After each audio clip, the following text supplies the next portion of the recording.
Hello. In this video, we are going to discuss about thermodynamics. The case of thermodynamics is that it is that branch of physics which deals with the transformation of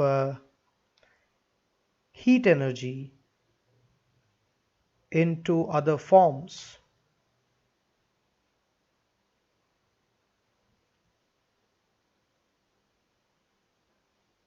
of energy, of course. And vice versa. Also, we have the other forms of energy being transformed to heat energy. Well, basically there are certain laws that are formulated on the basis of experimental observations, and they are called the so-called thermodynamical laws. To start with, the zeroth law of thermodynamics, which deals with the thermal equilibrium of the bodies and introduces the concept of temperature. That's the zeroth law. Then we have the first law of thermodynamics. Well, in this law, we deal with the conservation of energy. Conservation of energy that are associated in the thermodynamical process. While the second law of thermodynamics that follows the first law, that simply determines the direction in which the thermodynamic process may proceed. Finally, to end it with the third law of thermodynamics, which depicts the unattainability of the absolute zero of the temperature. Why you cannot attain it. So these are basically the laws that are associated with thermodynamics, and we'll be discussing as we proceed with the upcoming videos. But in this video, we'll be dealing with more basics of these things. We'll be covering the first law at least, and then we'll be going over to the second law. Then the zeroth law will be somewhere in between. And but to start with, the thermodynamics actually deals with two things, that is the system and the surrounding. Well, we can consider a small space in a given in the entire universe, and that small space, that locality that we consider, that can be treated as a system where we are studying the thermodynamical processes, studying the thermodynamical processes that are going on or that are involved. So if we study some thermodynamical parameters and processes that are occurring in a given space, it can be a large space, it can be a small space, but definitely the space that has been considered for those processes to carry out, and that is termed as a system. And anything that the region that surrounds the system, the immediate region that surrounds the system, well, immediate region where the influence actually has a certain impact. Now, the influence of these thermodynamical processes, if it does not impact the surrounding, such as at large distances, so obviously they are not the immediate surroundings. So that is why the immediate surrounding region is what we term as the surrounding. So this is the surrounding, and this probably the space that we are considering for studying the thermodynamical processes, that is the system. So this thermodynamics, it always deals with the system and surrounding. Now, with this idea, we can uh, you know distinguish the system into three kinds. One being the closed system, then we have the open system, obviously the other way around, but there's a third one, that is the isolated system. Well, we can take a certain example over here if you have a thermos flask where you the thermos, popularly known as the thermos, and where we pour some hot water for to be used later. Now, when we are closing the lid and it is completely tightly closed, then there is no exchange. So there is no exchange of heat, or even the water vapor. The vapors do not evaporate out and into the space nearby. So there is no exchange, and now obviously it is closed, so it represents a closed system, as opposed to the case when the lid is open. When there is some exchange of heat, so you open the lid and you keep it outside, and you keep it anywhere, that space surrounding it, the temperature of that space is less than that of this of the water that is contained in that thermos flask. And as a result of that, the uh, the temperature or the heat is exchanged, and this exchange of heat that occurs, there is some exchange of heat as well as the mass, the water particles that may get evaporated and may decrease um, by a certain amount. So there is exchange of heat, exchange of mass, and many more things can be added to it as well. So whenever you have a system which is exchanging its temperature, its energy, its mass with its immediate surrounding, that is an open system. Otherwise it's closed.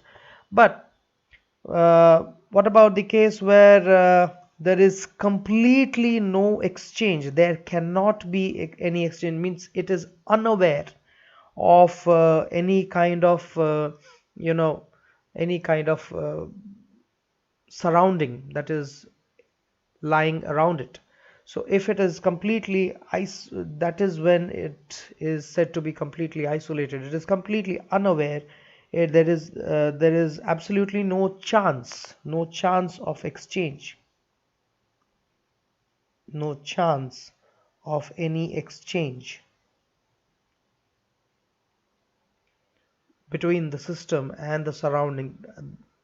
I mean, it is impervious to the surrounding completely. So, in that case, what we obtain is an isolated system. A closed system may have a surrounding, but it is not exchanging it. An open system obviously exchanges the heat and the mass with the surrounding. There are a lot of exchange.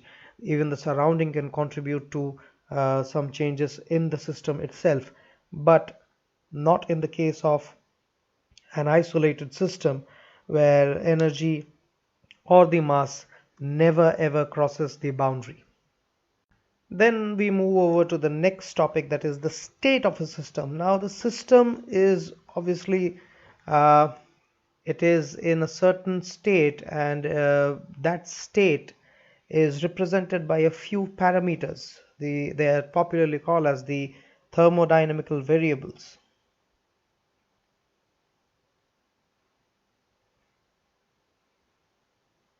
because they can vary as per the condition, and thereby they can change the state of a given system. And these parameters or these variables are the pressure, volume, temperature, mainly three of them. You also have the entropy, but that is a different thing that we'll be discussing later. So you have these three basic thermodynamical variables, and they tell you about the state in which the system is, and we'll be knowing we'll be getting a better idea about it in the later cases that we are about to study. Now, based on these parameters, we have three different types of equilibriums that the system can possess, or the system can be in. They are the thermal equilibrium, the chemical equilibrium, and the mechanical equilibrium. But again, that's for that's a topic to be discussed later. So we'll just move along and move forward with the next topic. Well, we can move along and consider the zeroth law up front.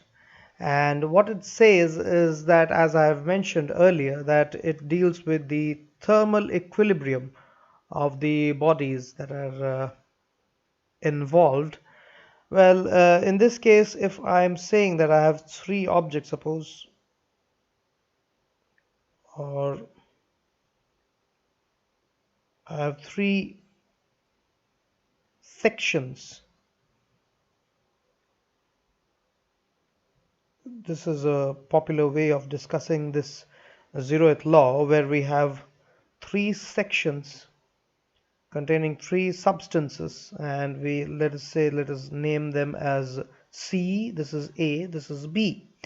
And what I do is they have different temperatures up front, and then we just maintain, or we just allow the exchange of temperature between these two, or exchange of energy between these two systems, that is between A and C, and also between B and C. Now, as this process goes on, A comes in thermal equilibrium because now it has the same amount of heat energy as well as the same amount of temperature. So there won't be any exchange of energy further. So A is in thermal equilibrium. That is what thermal equilibrium is with C, and also B is in thermal equilibrium with C. So because they are in thermal equilibrium, there will be no exchange of heat energy because they have the same amount of heat energy uh, between them. And so A and B are bound to be in thermal equilibrium as well, because A is in thermal equilibrium with C, B is in thermal equilibrium with C, then A and B must be in thermal equilibrium. It's like they are related, they are relatives. A is a relative of C, B is a relative of C, and so A and B, they must be related to one another. So it's just like that. So this, as I said, as I had mentioned earlier, that it introduces the concept of temperature. Well, in thermal equilibrium, there is no exchange of temperature because temperature is that quantity which flows from a body containing higher amount of heat energy to a body having low amount of heat energy. So in thermal equilibrium, all those bodies, they have an equal amount of heat energy, and that is why there won't be any flow of temperature. So this introduces us to the concept of temperature in a clear way. This zeroth law, however, actually was introduced after the first or the second law, and that is why there were no but this was the first and foremost thing to be considered. So very aptly they named it as the zeroth law. That is what how the story goes. Moving over, we have the thermodynamical processes, and there are various types of thermodynamical processes, but we will be focusing on four of them, namely the isothermal process, then the isobaric, third being the isochoric, while the fourth one being adiabatic. Now, in all these processes, there are obviously different processes. The common term that we see in the first three is iso. Iso means similar, they are maintaining the same thing. Isothermal means the temperature is maintained constant. Temperature remains constant in this process. Isobaric, the pressure remains constant.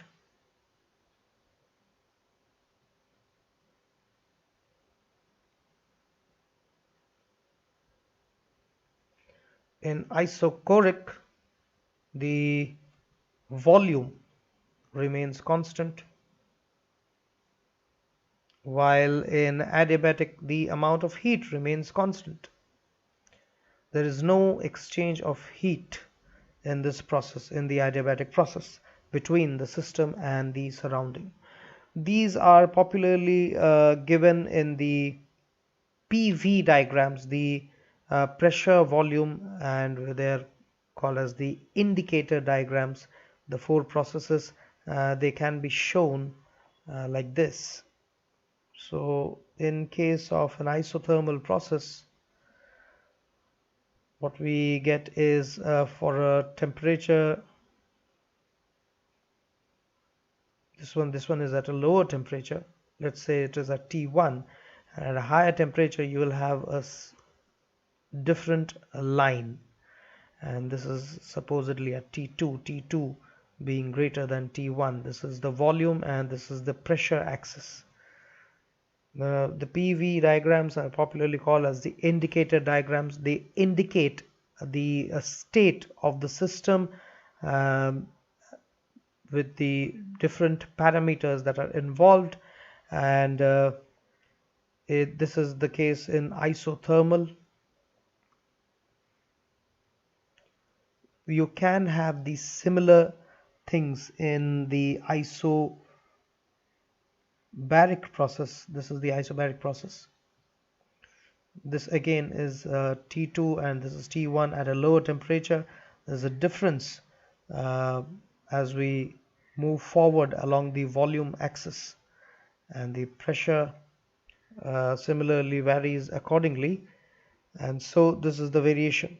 Now in case of isochoric process, as the volume decreases, we see it the other way around. Obviously the temperatures are the same, but the process goes along this direction because the volume here in the volume axis is increasing, while the pressure in the pressure axis is increasing along the upward direction. But in isochoric process, as the volume remains the same, so you have the temperature taking that downward direction as we proceed. But in case of the adiabatic process with the no exchange of heat, for a lower temperature and a higher temperature T2 and T1, let me write this as T2 and T1. In all these processes, T2 is greater than T1 for sure, but the direction of variation is different, as you can see.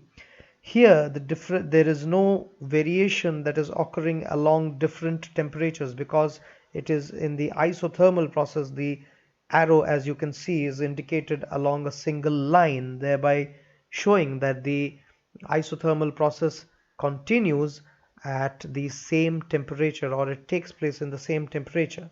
While in case of the isobaric process, as the pressure is increasing, so you see the direction of the arrow to be moving in the forward direction along with the volume. With the volume, the pressure is increasing, the pressure remains constant, so this remains fixed, or if I put a dotted line over there, this pressure that remains fixed, so that does not change. With the temperature changing, obviously you will have a different plotting for that. T1, for T1 at a lower temperature you will have a different plotting, and for T2 you will have a different line as well, but the pressure is maintained, and so the direction of the curve moves along the direction shown in the arrow. Well, I could have just shown you at a different with a different color, but it's quite understood because I have drawn the temperatures with a dotted line and solid line. So, and in case of the isochoric process, similarly with the volume remaining constant, we have the direction of the dotted line to be representing a single volume over there. But in case of this adiabatic process, well, there is no exchange of heat. Well, in this case, heat, if you observe closely, is definitely the energy. Heat is a form of energy, of course, And energy, if you are clear with the dimensions, then you will understand that energy is nothing but pressure multiplied with volume. Now, with the energy remaining constant, this pressure and volume that you have over here in the adiabatic process, and this pressure and volume that you get over here in the adiabatic process, they will the terms that will multiply, suppose this is P1 V1 and suppose this is P2 V2, then they will multiply and they will give the same value because the energy remains the same in that case. So likewise you will have the pattern or the uh, direction of the line that we have drawn for the adiabatic process, and that is how the indicator diagram goes. In most of the observations that we'll be taking in the later stages for the Carnot engine and different things, you will have the adiabatics to be moving like that in those vertical curves, while the other curves that you will be having, they will be moving accordingly as per the process involved. In isothermal, obviously, you because the temperature remains the same, the curve the will be along the arrow that is shown. In Carnot engine, we'll be using these two curves, that is the isothermal and the adiabatic. So usually with the adiabatics going along this direction like this, the isothermals will be horizontal curves. So this is the isothermal and this is the adiabatic.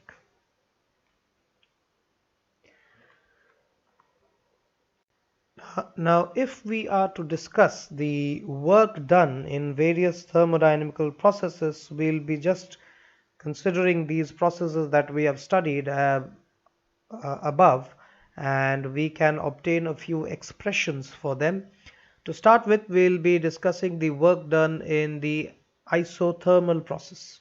Now, obviously, in the isothermal process, the temperature remains the same. So, if we are to consider the state of a system, uh, in the above diagram that you can see that I've just ticked away right now, so there's a certain pressure and volume at that point and a certain pressure and volume at the point below with that temperature T1. We'll just take the temperature as T. So suppose the first point that we have has a pressure P1, the volume V1 and the temperature as T, and it changes its state with the variables changing as P2 for pressure, V2 for new volume, and the temperature obviously remains the same, being the isothermal condition. Now, any ideal gas, which is what happens in this case is that we put a certain ideal gases which follow the ideal gas equation, PV is equal to nRT, and this ideal gas supposedly is put or stuffed inside a cylinder with a moving piston. Now this is a cylinder, it has a movable piston, and it has a gaseous system which with n moles of gas, supposedly n moles of a certain ideal gas. Now, with these n moles available to us, the pressure, the volume, they change. Supposedly, they are placed over a certain heating reservoir, and that heating reservoir that tends to change its pressure and volume without changing the temperature, of course, because there is a certain amount, considerable amount of change in pressure as well as volume. The temperature can be maintained at a constant value. So that is the way it has been done. So that has been carried out. So this process is ideally isothermal. Now, the work that has been done obviously is the change in the energy, and the energy is simply P dV is the uh, amount of energy that has changed, and the volume has, while the volume has changed from V1 to V2, obviously the pressure has also changed from P1 to P2, but we'll be considering the volume, in this case PdV, that is PdV V1. While the volume changes from V1 to V2, the pressure also changes. Now the pressure at any given point for the ideal gas, we have the equation as PV is equal to nRT, and this P over here therefore can be written as nRT by V. And with nRT by V, what we can do is we can use that value over here. And if we do that, what do we get? We get W is equal to uh, the nRT, because nR is the universal gas constant, n number of moles, T temperature maintained at constant value in the isothermal process. They all are constant, and what remains is dV divided by V, where V is taken from V1 to V2. Now this, as you can see, is a logarithmic case, so it is ln from V1 to V2, V1 being the lower limit, V2 being the upper limit. So what we get is nRT ln V2 minus ln V1. Ln A minus ln B is equal to ln A by B. So we have nRT ln V2 divided by V1. This is the expression for the isothermal process, the work done in the isothermal process. Now, if at all V2 is greater than V1, then obviously the work done is positive, because the value V2 by V1 in the logarithmic case will be greater than 1, and hence the work done will be positive. But what about the case where V2 is less than V1, supposedly? Then the work done will be negative. Well, you may ask that how does this happen with a heat reservoir provided? Well, not every time do we have a heat reservoir. It's the other way around. Somewhere you may have a sink where the heat is rejected. So in that case, the work done becomes negative, and the volume decreases, and that is known as isothermal compression. Not always do you have the expansion, you can also have the compression. Now in the compression, if you look at this graph, that this plot that I have drawn over here, the arrow is taken in the backward direction instead of the forward direction that we have taken here. So that forward arrow may represent isothermal expansion, while this backward arrow over here may represent isothermal compression, where the work done is negative. In isobaric process, however, with the n moles of the ideal gas that are um, that are that are initially at a temperature T1, volume V1, they are changed to T2 and V2, but the pressure remains constant. And with this pressure remaining constant, what we get is we simply have the work done in this case is obviously PdV, and it is from 1 to 2, that is from the state 1 to the state 2. The volume is changing from V1 to V2, because that is how the states are changing. And with P remaining constant, that can be taken outside. But remember, PV1 here is equal to nRT1, because the temperature at that point of time was T1, while PV2 is equal to nRT2. So what you are going to get is, well, this will give you P multiplied with V2 minus V1, that is the volume, the upper volume minus the lower volume.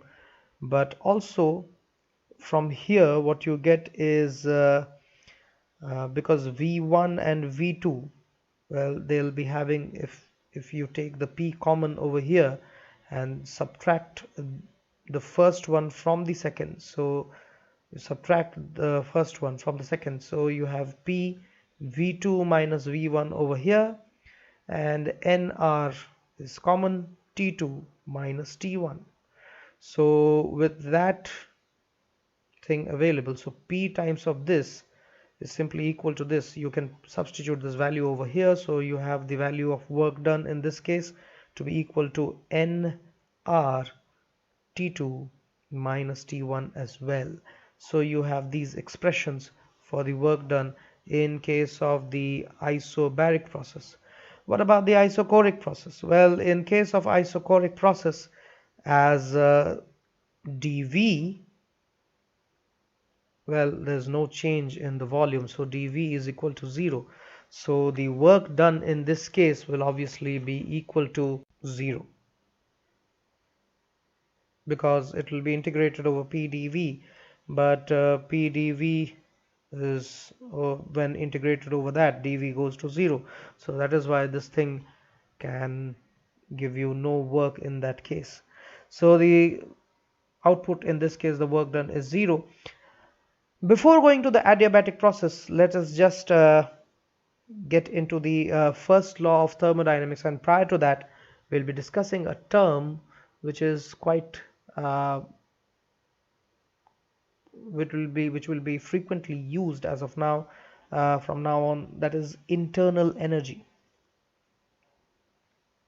What do you mean by the term internal energy? Obviously, from the name itself, what you can know is that energy that is possessed by a system internally, because of the sum of all the different kinds of energy that are associated with the system.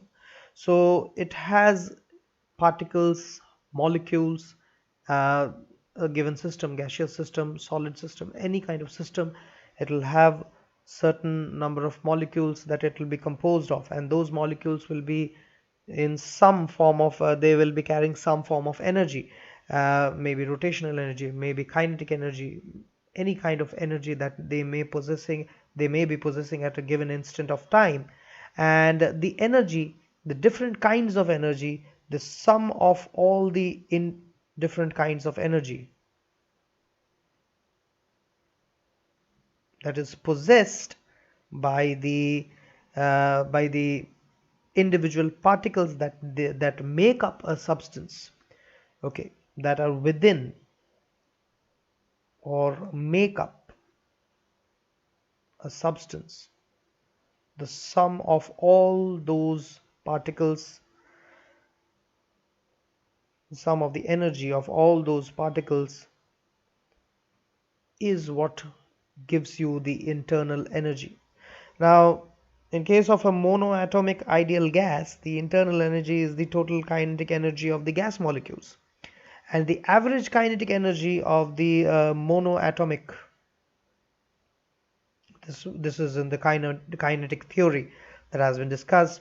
So in the monoatomic gas molecules, the the average kinetic energy is what gives it the internal energy, and that is simply equal to 3 kT divided by 2, or 3 by 2 kT. K, as you know, is the Boltzmann constant, T is the absolute temperature, so 3 by 2 kT in case of 3 being the degree of freedom.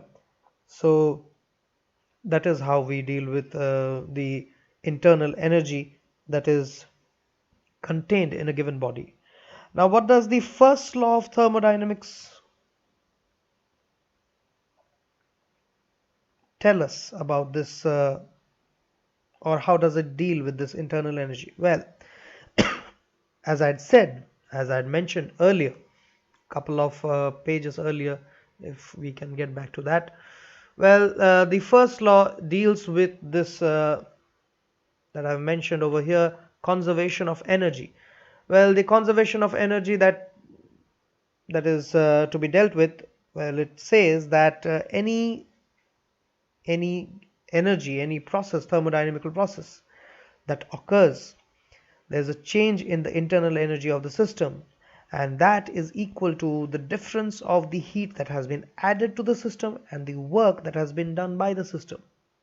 That is, any change that occurs in the internal energy, obviously the particles that are lying within the system, they will be affected by any energy that is given to them. So this energy supposedly that was given to them, that is Q, and that energy was used up to do some work, but not the entire energy, of course. Some part of the energy was used up to do the work. Now, the energy that was left behind was used up or was given to these particles, which they used or they which enhanced the energy. So obviously there was an increase in the internal energy. So this increase in internal energy of the particles or the of the system is due to the difference in the energy that was provided, the heat energy that was provided. We are dealing with thermodynamics, so the energy that will be provided is obviously heat energy. So the heat energy provided minus the work done by the system, this work done by the system that was used up obviously, and that which was left behind, it enhanced or increased the internal energy of the system. To put it in the other way, we can write it as the total energy that was given, part of it increased the internal energy and the part of it that was used up as the work done. This is also a form of stating the first law, and obviously as you can see, there's no loss in energy. Energy is conserved, so it deals with the conservation of energy. That is what the first law is all about. And if we are to write this in the infinitesimal case, then we have dq is equal to du plus dw. And remember, dw that we were having up there in the derivations for the work done in various thermodynamical processes, as we have seen, dw is simply is equal to pdv, that is pressure times the change in the volume. So this is the infinitesimal form of giving the first law of thermodynamics. How does this first law, how does it apply to the different things that we have studied so far? Well, in case of the first law being applied to an isolated system, for an isolated system, if we see this, the energy that is provided, that well, that energy is equal to zero because there is no exchange of energy in case of an isolated system, and so there will be no work done. And as a result of that, the internal energy, there's no change in internal energy. Del U is zero. Del U is zero, which means U remains constant. So there is no change in the internal energy of an isolated system. There can never be. What about the case of an isothermal process? Well, in case of an isothermal process, as you know, there is the temperature is maintained constant, and temperature being maintained constant means it is completely almost in thermal equilibrium. And because of that, with the amount of heat provided Q, that does not change the internal energy, of course, because the internal energy with no thermal agitation, the internal energy, the increase in internal energy leads to thermal agitation, and as a result it increases the temperature. But because in isothermal process there is no increase in temperature, so del U goes to zero. There's no increase in the internal energy, there cannot be. So in this case what we get is Q is simply equal to W, del U is equal to zero. In case of isochoric process, however, in case of isochoric process, well, Q is in that case is equal to del U, because W is going to be zero, because as you can see in isochoric process that we discussed over here, W is going to zero, so obviously Q is equal to del U. I'm rewriting it over here because it's pretty tiny at the bottom over there. So in case of isochoric process, W being equal to zero, what we get is Q is simply equal to del U. There will be a change in internal energy, of course, and the heat provided thus increases the internal energy. Well, in case of the process that we haven't studied so far, that is the adiabatic process, we know that there is no exchange of heat. So in this case, Q itself is zero. Q is zero. But with Q being equal to zero, but there is certainly the change in internal energy that occurs because it is a thermodynamical process which is happening. And so del U plus W is equal to zero, or we have del U simply to be equal to minus of W. That is, the internal energy is the reverse, goes in the reverse way, because there is no exchange of heat between the system and the surrounding. So if the work done is positive, then the internal energy decreases, while in case the other way around, the internal energy increases if the work done is negative. We'll find out how, but that will be obviously in the next video that we'll be having for this series. Till then, I would like you to go through this once again, in case you are unaware of the concepts that have starting from the beginning, in case you haven't followed it properly. But this is quite handy, as it tells you about the processes that are involved and that we are going to study in the later videos. Till then, thank you for watching.